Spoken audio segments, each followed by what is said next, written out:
Fly Fishing America with Chad Foster. Brought to you by Ford.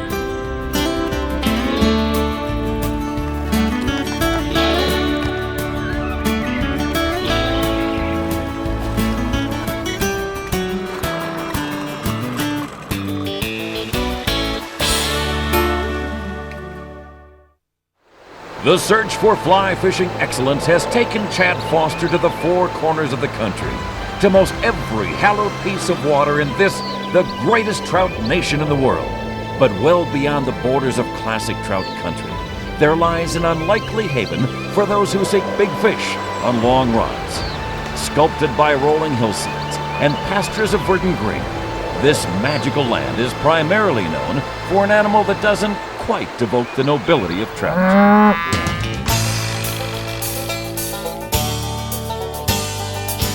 And deep in the heart of Wisconsin, in the little village of Coho, lives an obscure master of the fly fishing arts, a self-taught genius, and a man so skilled with the fly rod that he can do the work of two fishermen. When I was growing up, they didn't have any pictures in the magazines. They just talked about double haul. To me, double meant two. So I got myself two rods, looked at the instructions, and we made a double haul. One of the old fellas that taught me to fish said, "What are you doing?" I said, "Isn't that the double haul?" He said, "No, it's done with one rod." The rest of Lou Jirikowic's casting repertoire is equally impressive. My real passion is fly casting. I do the normal cast, the regular pick up and lay down cast, the roll cast, but I do the steeple cast, a cast I call the rodeo cast, where I get the line moving circular in the air. I cast with a paper towel tubing. I have an umbrella rig and a number of different things that I incorporate into the fly casting event. This is one of my favorites. Don't have room for your 9-foot rod, so we make a little shorter rod for ourselves.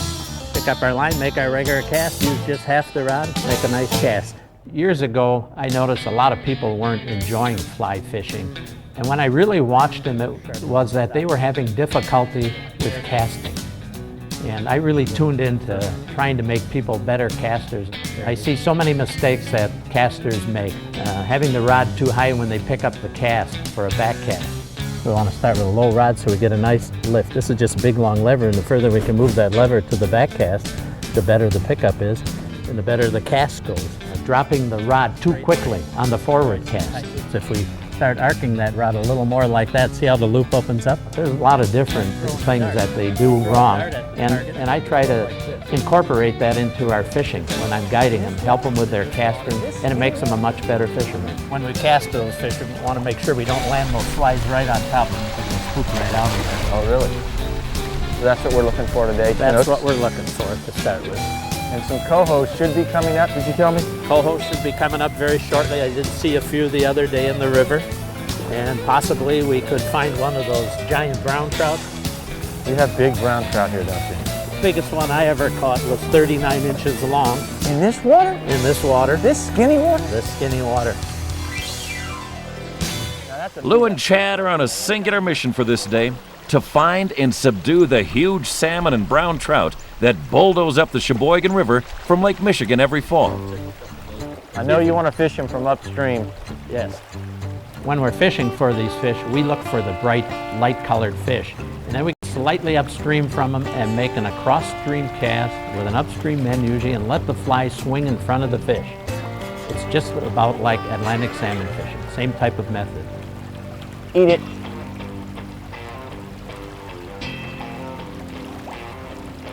Got it, Chad.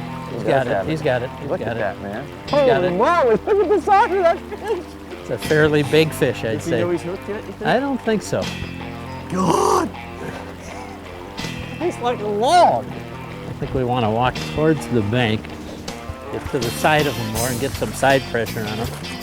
Once he knows he's hooked, he's probably going to take off. Look at that son of a gun. Uh-oh. Don't go upstream on the He's going the other way. Oh, there he is, there he is, there he is. All right, I'm with you. And get that good side pressure on him. That's what really helps. Here he comes. Go, Lou, go. There he is. Good job, man. Yeah, you can see this fish is pretty well spent fish, but huge fish. That is a huge fish.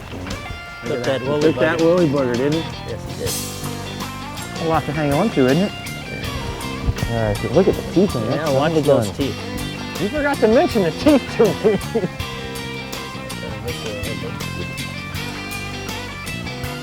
It's out. Wow, that is gorgeous. Now, how much longer will that fish live? Oh, another week or so, I think. What about that guy right there? He looks pretty good. Chad's a third of the way to a Sheboygan slam, but with the dominant Chinook hogging much of the water, hooking a Coho may be a tough go. Ford Division's Fly Fishing America with Chad Foster is brought to you by Ford. If you haven't looked at Ford lately, look again. By High Drift Boats, the drift boat built by fishermen for fishermen. And by Sims, manufacturers of quality waders, vests, and outerwear for the serious sportsman.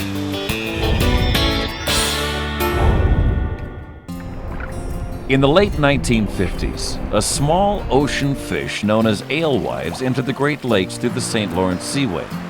They adapted quickly to the waters of Lake Michigan and soon began schooling up in massive swarms. But part of the natural alewives' life cycle includes a regular summer die-off, and hundreds of miles of shoreline became an annual wasteland of rotting, stinking fish. The Wisconsin Department of Natural Resources responded with an ambitious stocking program of predatory fish, including steelhead, brown trout, and Chinook and Coho salmon. The results were immediate and astounding, as the new predators gorged themselves on the alewives and quickly became highly prized game fish. Because Lake Michigan tributaries do not support natural reproduction in brown trout and salmon, the state stocks millions of the fish every year. But that doesn't stop them from making their annual spawning trips up the rivers where they were planted, offering anglers the rare opportunity to stock these lake bed monsters in small water.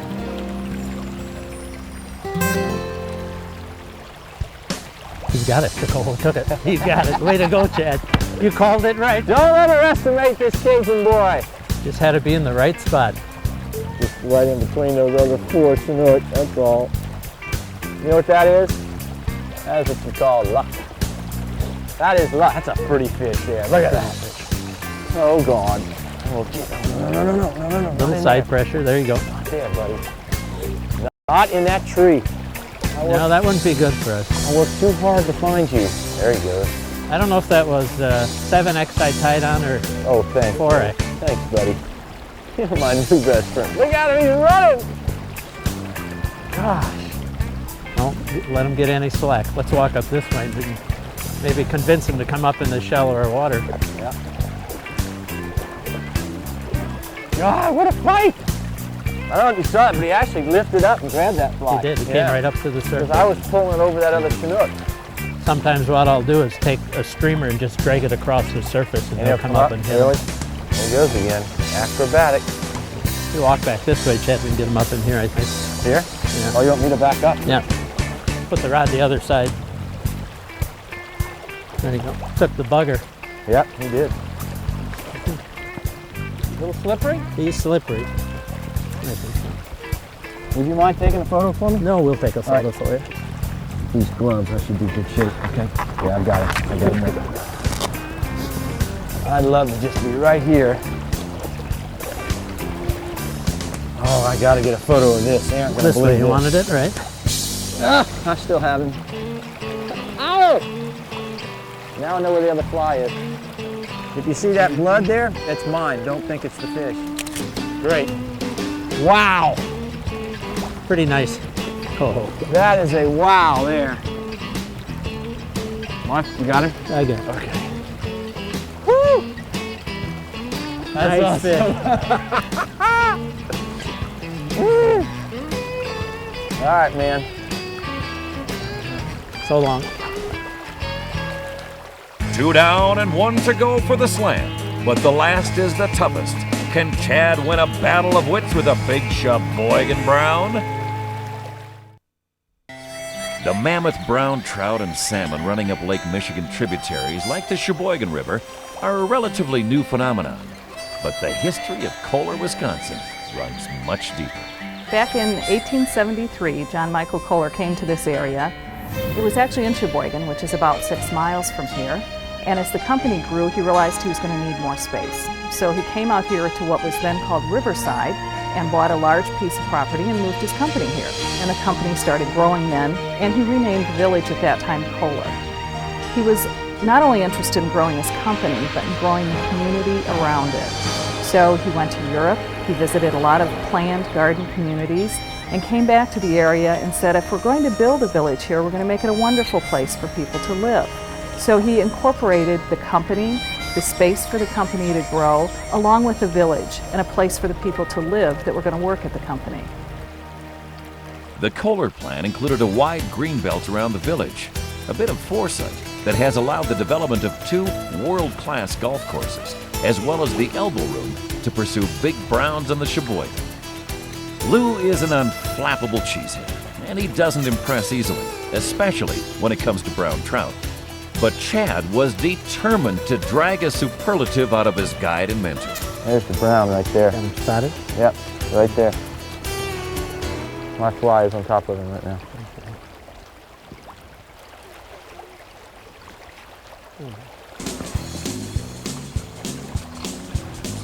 Got him? Yep.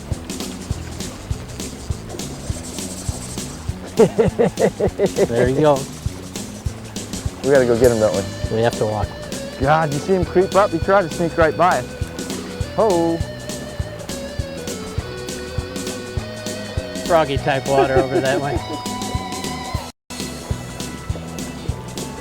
Think I'm still in Wisconsin? Well, you might end up in Michigan. We're gonna go for the behind this big log here. I think that's about the best place. We can work them over. I think we're going over the riffles, buddy. Let's see if I can cut him off.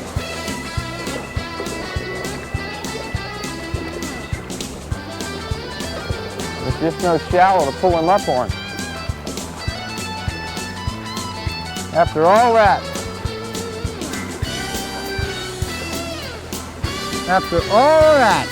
My favorite species is the brown trout. They're very selective and they don't always cooperate, so it's more of a challenge. And I think Chad found that out when we were fishing. Those browns weren't so easy to hook. We finally did, and he finally got me to say big brown trout. that's amazing. I don't know who's cuter. That is amazing. All right, we're gonna let you go home, babe. That's a nice one. Now it's not only nice, it's big.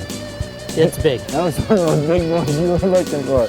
I didn't think we were gonna get her in right here. I thought we were gonna go down further. I really did. Lucky, got it just right here before it went over. Oh yeah. There it goes. That's all I need. I could go home after that. I'm not going to. Okay. I could. Maybe we can find some more of those big browns. I left a couple of items up there where we started, so we have a little bit of a walk back. Okay. The student has learned much, but it might be a bit premature to say he has overtaken the master. Now it's your turn. You've been kind enough to let me fish. Well, it's kind of nice of you to let me do that. Thinking about trying a darker fly, Lou. You like dark. I like light.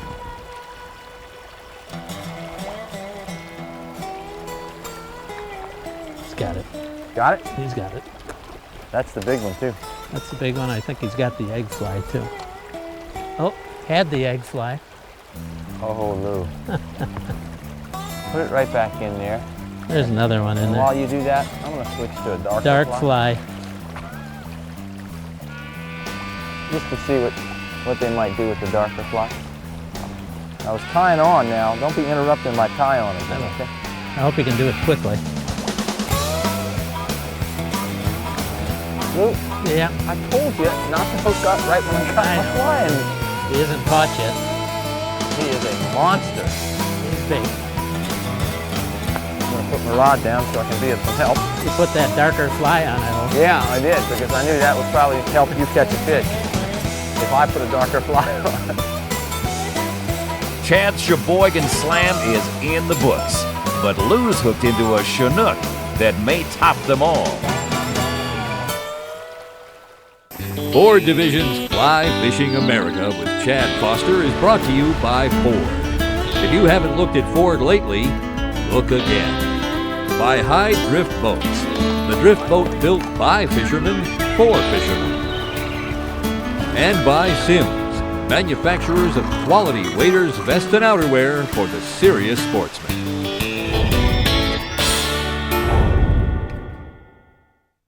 This segment, Guidelines. Fishing advice from the pros is brought to you by Scientific Anglers, the science behind your art. What is the secret to landing a great big fish like that?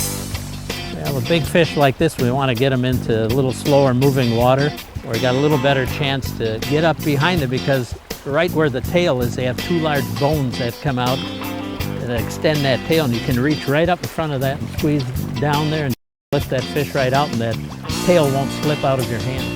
That's the safest bet? That's the safest bet. As you can see, this fish just doesn't want to participate. That is a big, big Chinook. We'll go if we gotta go, don't worry about that. There he One goes. place we want that fish, and that is in our hand. And I'm not going to pull on him any harder than this. That's it, huh? Yeah, that's about the right pressure. Here he's coming a little more now. This fish is doing the rope-a-dope on you. And we're putting pretty good pressure on him too. Well, you picked your fish. I think that's cool. With all the fish in the river, to be able to pick the one you want and really fish to it. I enjoyed that. I saw that big fish. I thought, we can't let Chad catch that one. Took care of that, didn't you?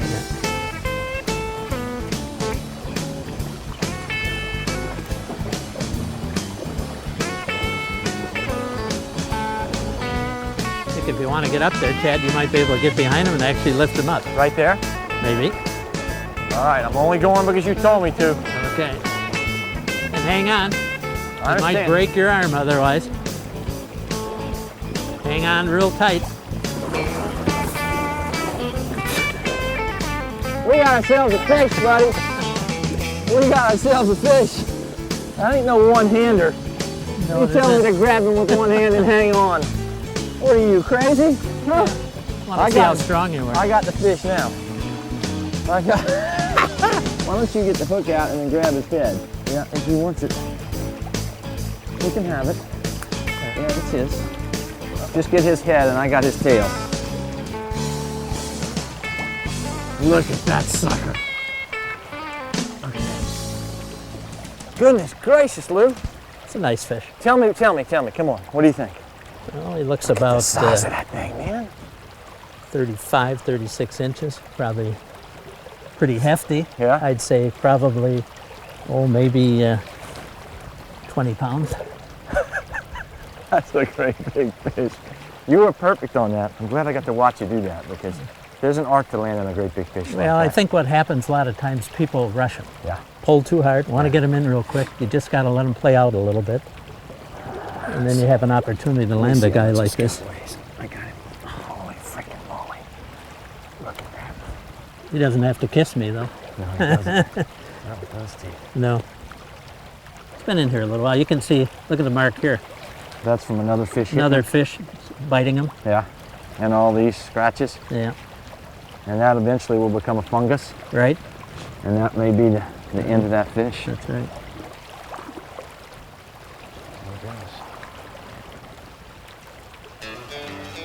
Wow. Nice fish. I say we call it a day. Thanks. I say we call it a day. Okay. We aren't going to get embarrassed now. Where's your rod? I'm getting mine. Right here. I say we go home and have some dinner on that one, buddy. You just gave me a clinic on catching big salmon like I've never seen. And I want to come right there when I come back. That same spot. Yeah, right By there. the down tree. That's right.